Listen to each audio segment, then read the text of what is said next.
¿Qué tal? El día de hoy hablaremos sobre el círculo de Moore y su representación en dos y tres dimensiones. Empezaremos con la de tres dimensiones. Recordemos que el círculo de Moore guarda información muy importante ya que es el conjunto geométrico de todos los posibles esfuerzos, normales y tangenciales dados en un punto a medida que varía la inclinación del mismo. Empezamos definiendo algunos conceptos, como P es el punto arbitrario de un medio continuo, sigma es el tensor de tensiones de dicho punto. Se considera un plano arbitrario con normal unitaria n que pasa por dicho punto y también t que es el vector de tracción del punto correspondiente al plano, el cual se puede descomponer en su componente normal y su componente tangencial. En su componente normal, phi guarda cierta información sobre la tracción o compresión de dicho plano. Componente tangente también la tenemos aquí.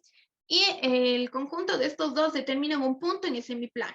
Podemos asociar al eje X con sigma y al eje Y con tau. Para ello hemos tomado en cuenta los infinitos planos que pasan por el punto P, en donde vemos aquí una nube de puntos, pero esos puntos ocuparán todo el espacio o estará limitado a un lugar geométrico. Eso lo veremos a continuación.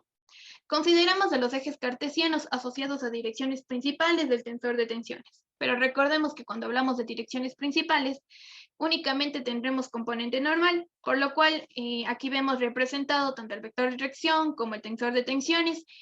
De forma matricial también tenemos ciertas relaciones aquí de la componente normal de la tensión y el módulo del vector de tracción, el mismo que también se podrá ver representado por las componentes que vimos anteriormente, tanto normal y tangencial. Una tercera ecuación la podemos sacar de la condición de la normal unitaria, la cual n1, n2 y n3 van a ser las componentes del vector normal. Estas tres ecuaciones las podemos sintetizar en una ecuación matricial, en donde tenemos aquí a A, que es la matriz de coeficientes dada por el tensor de tensiones, X, que es el vector de incógnitas, y B, que es las coordenadas de los puntos, contiene, mejor dicho, las coordenadas de los puntos del semiespacio. Sabemos también que las principales soluciones factibles van a ser positivas y menores a unos, como vimos en su condición anteriormente, en su condición unitaria, y a la pareja sigma y tau que conduzcan a esta solución y que cumplan con este requisito se llamarán puntos factibles. También el lugar geométrico en donde se encontrarán estos puntos factibles se llamará región factible. Para buscar la zona factible, mostramos el sistema matricial descrito anteriormente en la siguiente forma. Estas ecuaciones pueden escribirse como la ecuación de la semicircunferencia, con centro en A, 0 y con radio r. La región generada se delimita por los valores con normal 1 y 0, que son los máximos y mínimos radios respectivamente. Reemplazamos n3 igual a 0 y n3 igual a 1 en este caso para encontrar los radios mínimos y máximos y trazamos la región, como se muestra a continuación. La región factible total será la intersección de las tres secciones de circunferencia, como se muestra en este gráfico. Para este ejemplo, lo que hacemos es trazar los círculos buscando los respectivos radios y centros. Ubicamos los puntos dados y observamos que el único factible es para el θ igual a 5 y tau igual a 3. Círculo de Moore en dos dimensiones. Primero se asimila a un estado tensional ideal bidimensional en el cual se conjugan las direcciones principales. En este caso es construir el eje Z con la dirección principal y se considera solamente las familias de planos paralelos al eje Z. En este caso el tensor de tensiones se dará por dicha matriz con dichos componentes y el vector de tracción no tendría la componente T3 ni N3 debido a que se anulan debido a ser coincidir con el eje Z. Entonces, pasar de un plano tridimensional, pasar de un plano bidimensional, donde el tensor de tensión tendrá dichos componentes y de igual forma para obtener el vector de reacción se realizará de esta forma. Entonces, el estado tensional en un plano DAF se considera un plano cuya normal n unitaria forma un ángulo θ con el eje X. Se define un vector m de la dirección tangencial al plano y por lo que esto tendrá un sentido hacia el exterior del plano, el vector tangencial tendrá un sentido horario y el ángulo se considera positivo al sentido antihorario. Por ende, debido al ángulo, entonces la normal se da dichos componentes como se ve en la pantalla de n y de igual forma m se dará por dichos componentes. Entonces, para sacar las tensiones normales y tensiones tangenciales, se da la multiplicación del vector tracción por la normal, en este caso para la tensión normal, por lo que nos dará dicha fórmula. Y para la tensión tangencial se multiplicará el vector extrusión por el vector tangencial y finalmente nos daría dichas ecuaciones que son muy importantes para la obtención. Finalmente tenemos la deducción del tensor de tensiones. Esta consiste en obtener las direcciones de tensiones principales previamente conociendo los componentes del tensor de tensiones. Esto prácticamente sería determinar las inclinaciones de dos planos donde solo exista la tensión normal mientras la tangencial se anula. Este sería hallar un ángulo alfa para alfa en el plano 1 y alfa más pi medios en el plano 2, donde nos daría únicamente la tensión normal. En este caso, la tensión normal nos daría con dichas fórmulas de aquí. Ahora, para el problema inverso, nos dan la dirección y las tensiones principales y se nos pide obtener las tensiones de un plano cualquiera en la que su normal forma un ángulo beta con la dirección principal, en este caso sigma sub beta. La construcción del círculo de Moore para estados planos en dos dimensiones. Tomamos en cuenta todos los posibles planos que pasen por un punto P de análisis y los valores de las tensiones normales y tangenciales para un θ entre 0 y 2π, tal que el estado tensional en el punto sobre un plano de dicha inclinación queda representado por un par de tensiones que pertenecen a los reales y forman un punto en el plano sigma tau.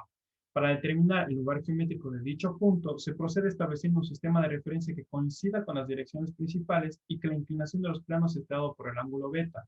De las ecuaciones analizadas previamente, se genera una ecuación para cualquier plano de orientación arbitraria que pase por el punto en el plano sigma tau. La misma que representa una circunferencia con centro sobre el eje sigma y un radio definido. Entonces, el lugar geométrico de los puntos representativos del estado tensional sobre planos que pasan por P es un círculo denominado círculo de Moore. En un sentido inverso, a partir del círculo de Moore, en un punto con coordenadas sigma tau, se puede establecer o definir el ángulo beta a partir de las ecuaciones y queda representado en el círculo de Moore de la siguiente forma.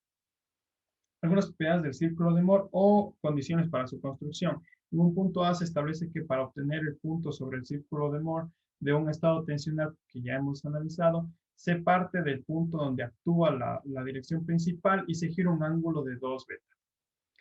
En un punto B se habla que los puntos representativos en el círculo de Moore de dos planos ortogonales están alineados con el centro del círculo, lo que nos lleva a un punto C en donde la construcción se nos facilita puesto que al unir dichos puntos, la intersección con el eje sigma genera el centro y al obtener dos puntos de la circunferencia es factible la construcción del círculo de Moore. Finalmente, una condición particular es que dadas las componentes del tensor de tensiones en una determinada base ortonormal, se puede dibujar el círculo de Moore. Sin embargo, al aplicar la condición A, hay que tomar en cuenta que se está hablando de un movimiento contrario a un ángulo alfa. El polo del círculo de Moore.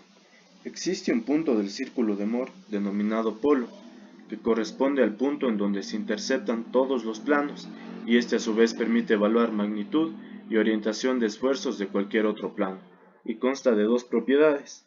La primera, si se une el polo P con otro punto A, se obtiene una recta que es paralela al plano, de cuyo estado tensional es representativo el punto A. Y la segunda, que dado un plano cualquiera, si se traza por el polo P una recta paralela a dicho plano, esta misma cortará en el punto B que representa al estado tensional de dicho plano.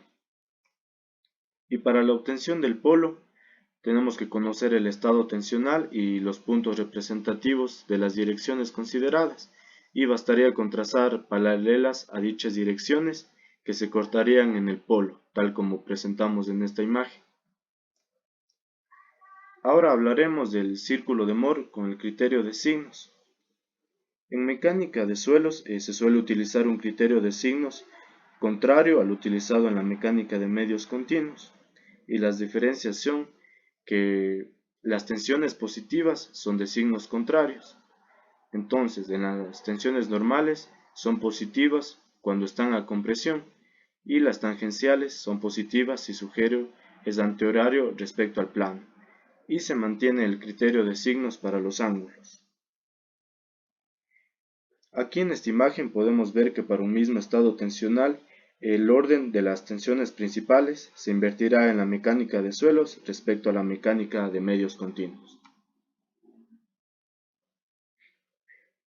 Ahora, si consideramos las fórmulas fundamentales, vistas en este recuadro, y punto de partida para la construcción y las propiedades del círculo de Moore. Tenemos esto para la mecánica de medios continuos y el signo contrario para la mecánica de suelos. Si estos datos reemplazamos en las fórmulas fundamentales y con un poco de álgebra, podemos observar que da los mismos resultados. Entonces podemos afirmar que la construcción del círculo de Moore y sus propiedades son las mismas en ambos casos.